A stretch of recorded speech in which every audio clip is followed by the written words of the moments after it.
नमस्कार, the labour में आप सभी का स्वागत है। मैं हूं जितेंद्र यादव। आज की जो हमारे चर्चा का विषय है काफ़ी चर्चा में है, नैन्सी पेलोसी का ताइवान विजिट। नैन्सी पेलोसी के बारे में बता दें, ये अमेरिका के हाउस ऑफ रिप्रेजेंटेटिव की स्पीकर हैं। जैसे इंडिया में लोकसभा की स्पीकर ओम बिरला है, वैसे ही अमेरिका के हाउस ऑफ रिप्रेजेंटेटिव की स्पीकर हैं नैन्सी पेलोसी। अब कुछ दिन पहले खबर यह आई कि नैन्सी पेलोसी अपने एशिया दौरे पर जाएंगी, जहां पर जापान, दक्षिणी कोरिया, ताइवान वगैरह वगैरह कंट्री में ये विजिट करेंगी।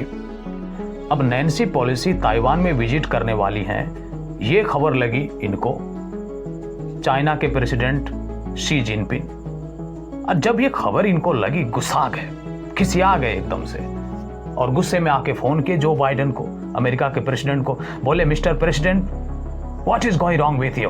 ये क्या आप गलत कर रहे हैं? आप हमारे आंतरिक मामलों में दखल दे रहे हैं। जो बाइडेन ठहरे मंजे हुए खिलाड़ी, 100 साल की उम्र पूरा करने वाले हैं, भैंस थोड़ी न चराया है, वो भी पॉलिटिक्स को बहुत करीब से देखे हैं। बोले, नहीं नहीं नहीं मिस्टर प्रेसिडेंट, हमारा ऐसा कोई इरादा नहीं है, ये सिर्फ एक डिप्लोमेटिक विजिट है, पॉलिटिकल विजिट है, हम किसी भी तरह का कोई भी एस्केलेशन नहीं चाहते हैं। अब शी जिनपिंग तो गुस्से से भरे हुए थे, फिर गुस्से में बोले, अगर आपने ये यात्रा कैंसिल नहीं किया तो इसका खामियाजा आपको चुकाना पड़ेगा। But Beijing has promised the United States will pay the price. I think it's very clear to the world that it is the United States who are taking provocative action, causing tensions in the Taiwan Strait, and the United States should and must take full responsibility for this escalation.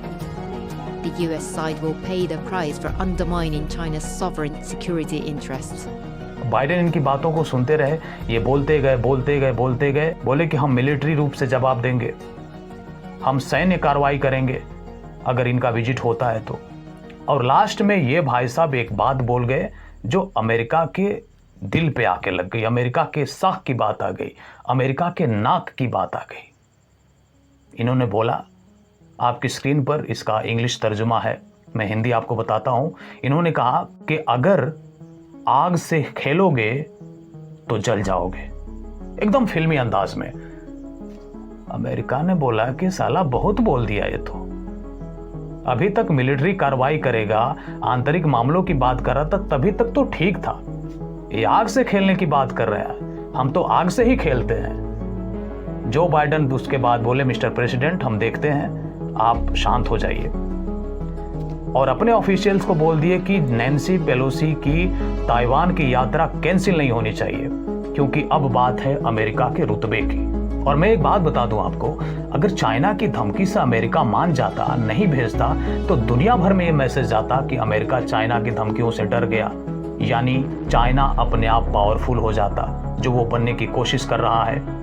तो America ऐसा कभी नहीं चाहेगा कि कोई दूसरा उसे powerful बने। और दूसरी बात यह है कि जो अपने प्रेसिडेंशियल कैंपेन में जो बाइडेन कह रहे थे कि हम अमेरिका को फिर से दुनिया का नेता बनाएंगे, ये उनका प्रॉमिस फेल हो जाता। और तीसरा कारण इसका ये है, जिस तरह से अमेरिका अफगानिस्तान से अपने सेनाओं को वापस बुलाया, दुनिया भर में मैसेज गया कि अमेरिका अब बिल्कुल पावरफुल नहीं रहा है। तो वो जो अपनी हेजिमनी बना रखा है उसको मेंटेन करना है, और जो चाइना की ओर से चैलेंज मिल रहा है उसको इंडो पैसिफिक में अपना प्रभाव बना करके चाइना को काउंटर करना है। इसलिए अगर नैन्सी पेलोसी की विजिट कैंसिल हो जाती तो अमेरिका के लिए प्रॉब्लम हो जाती। फाइनली नैन्सी पेलोसी मंगलवार की रात को, यानी 2 तारीख की रात को पहुंची ताइवान में। एक बात काफी इंटरेस्टिंग है कि नैन्सी पेलोसी जिस प्लेन से ट्रेवल कर रही थी उस पर अमेरिका के प्रेसिडेंट ट्रेवल करते हैं, एयरफोर्स 1 का प्लेन। और इतना ही नहीं, उस प्लेन को अमेरिका की एयरफोर्स, अमेरिका की नेवी एस्कॉर्ट कर रही थी, ताकि किसी भी तरह का कोई भी सिक्योरिटी चूक ना हो जाए और चाइना इस प्लेन पर कोई नुकसान पहुंचाए। और जिस वक्त नैन्सी पेलोसी ताइवान पहुंचती हैं, ताइपाई एयरपोर्ट पर बिल्कुल अंधेरा था। ये एक सिक्योरिटी मेजर को लेकर के था। अब चाइना तो मिलिट्री का धमकी दे ही चुका था बाइडेन को। अब इसने क्या किया कि ताइवान का जितना भी बॉर्डर है, जो बॉर्डर एरिया लगता है, वहां पर अपने ट्रूप्स भेजना शुरू कर दिया, अपने टैंक भेजना शुरू कर दिए। और ये अनुमान लगाया जा रहा है कि एक नया युद्ध दुनिया के सामने आके खड़ा हो गया है। एक युद्ध तो पूरी दुनिया फेस कर ही रही थी, रशिया और यूक्रेन का, और दूसरा ये सामने आ गया। अब बात यह है कि ताइवान को लेकर के इतना चाइना अग्रेसिव क्यों होता है, क्यों उसे अपना अंग मानता है, जबकि ताइवान एक अलग कंट्री है। और इतना ही नहीं, जिस हम एशियन टाइगर की बात करते हैं, आपकी स्क्रीन पर ताइवान भी है, तो ऐसा क्या क्लेम है इसका? इसके लिए थोड़ा हिस्ट्री में जाते हैं। जैसा ताइवान एक आइलैंड है छोटा सा, जिसमें अभी फिलहाल 23 मिलियन लोग रहते हैं। 17वीं शताब्दी में जब चाइना में शिंग डायनेस्टी थी या किंग डायनेस्टी थी, उच्चारण अलग अलग हो सकता है, उस वक्त ताइवान आइलैंड पर इस डायनेस्टी का कब्जा हो गया। लेकिन साल 1895 में चीन और जापान के बीच में लड़ाई हो गई, और इस लड़ाई का रिजल्ट ये हुआ कि ताइवान आइलैंड जापान के कब्जे में आ गया। साल 1927 में चाइना में सिविल वॉर शुरू होता है। जो आज का मौजूदा चाइना है, यानी पीपल्स रिपब्लिक ऑफ चाइना, ये बना 1949 में माओ के लीडरशिप में, जब कम्युनिस्टों ने चाइना पर कब्जा कर लिया। इसके पहले चाइना को रिपब्लिक ऑफ चाइना के नाम से जाना जाता था। उस वक्त उसके लीडर हुआ करते थे चियांग काई शेक, और उनकी पॉलिटिकल पार्टी जो थी उसका नाम था कुओमिंतांग। तो 1949 में जब कम्युनिस्टों ने कब्जा कर लिया और पीआरसी डिक्लेयर हो गया, People's Republic of China, Chiang Kai Shek उस वक्त चाइना छोड़ करके ताइवान आ गए, अपना राजकाज चलाना शुरू कर दिए, और अभी तक उनकी political party, leading political party है कुओमिंतांग ताइवान के अंदर। लेकिन एक खास बात है कि ताइवान के अंदर डेमोक्रेसी है। चीन जैसा सिस्टम नहीं है कि बिल्कुल तानाशाह और कम्युनिस्ट पार्टी का गवर्नमेंट, एक ही प्रेसिडेंट जिंदगी भर, ऐसा कुछ नहीं है। ताइवान में डेमोक्रेसी है और इलेक्टेड जो भी हेड ऑफ स्टेट बनता है। और इकोनॉमिकली ताइवान काफी ग्रोथ किया है। चीन की एक पॉलिसी है वन चाइना पॉलिसी। अब वन चाइना पॉलिसी क्या है? वन चाइना पॉलिसी के अंदर चीन ये दावा करता है कि ताइवान हमारा हिस्सा है, ताइवान के अंदर हमारी संप्रभुता है, हमारी सॉवरेंटी है, इसलिए ताइवान एक इंडिपेंडेंट कंट्री नहीं है। अब इस वन चाइना पॉलिसी को सपोर्ट करता है अमेरिका, यानी अमेरिका भी ये मानता है कि ताइवान चाइना का हिस्सा है। फिर ऐसी क्या बात आ गई अमेरिका के सामने कि ताइवान को सपोर्ट करने की? अमेरिका के प्रेसिडेंट जो बाइडेन से एक सवाल किया गया कि अगर ताइवान को सिक्योरिटी की जरूरत होती है तो आप सिक्योरिटी देंगे? जो बाइडेन ने बोला कि बिल्कुल देंगे, उसकी स्वतंत्रता को, उसकी डेमोक्रेसी को बनाए रखने के लिए हम बिल्कुल सपोर्ट देंगे। अब इस बात से ये साबित हो रहा है कि जो अमेरिका वन चाइना पॉलिसी को सपोर्ट करता था, मानता था, अब वो धीरे धीरे उससे अलग हो रहा है। हम आपको बता दें कि इंडिया भी वन चाइना पॉलिसी को सपोर्ट करता था, यानी ये भी मानता था कि ताइवान चीन का हिस्सा है। लेकिन साल 2010 के बाद इंडिया ने भी इस पॉलिसी को सपोर्ट करना बंद कर दिया है और ताइवान से इंडिपेंडेंट कंट्री के रूप में अपना रिलेशनशिप अब बिल्ड कर रहा है। जो डिप्लोमेटिक तौर पर बातें वो इंडिया उस रूप में कर रहा है, इसलिए इंडिया से भी चिढ़ता है। अब ये है स्टोरी जिसकी वजह से ताइवान पर चीन अपना कब्जा करता है। अब ताइवान इतना इंपॉर्टेंट क्यों है? छोटी सी कंट्री, छोटा सा आइलैंड, अमेरिका के लिए क्यों इंपॉर्टेंट है? और न सिर्फ अमेरिका के लिए बल्कि इंडिया के लिए भी इंपॉर्टेंट है।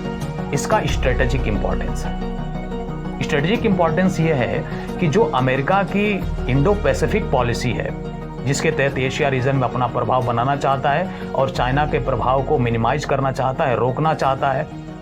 चाइना के प्रभाव को रोकने के दो कारण हैं। जिस तरह से चाइना अपनी इकोनॉमी को मिलिटराइज करता है, उसको रोकना, और दूसरा, अगर चाइना धीरे धीरे अपना प्रभाव बढ़ा लेता है तो ये चैलेंज होगा डेमोक्रेटिक सिस्टम के लिए। जो कंट्री डेमोक्रेसी को प्रमोट करती हैं, डेमोक्रेटिक वैल्यूज की बात करती हैं, जैसे इंडिया हो गया, अमेरिका हो गया, इनमें मैसेज आएगा चाइना का जो पॉलिटिकल सिस्टम है, अथॉरिटेरियन पॉलिटिकल सिस्टम, कम्युनिस्ट वाला सिस्टम, वो ठीक है और इसलिए चाइना ग्रो कर रहा है। तो एक तरह से उसको भी रोकने की बात है।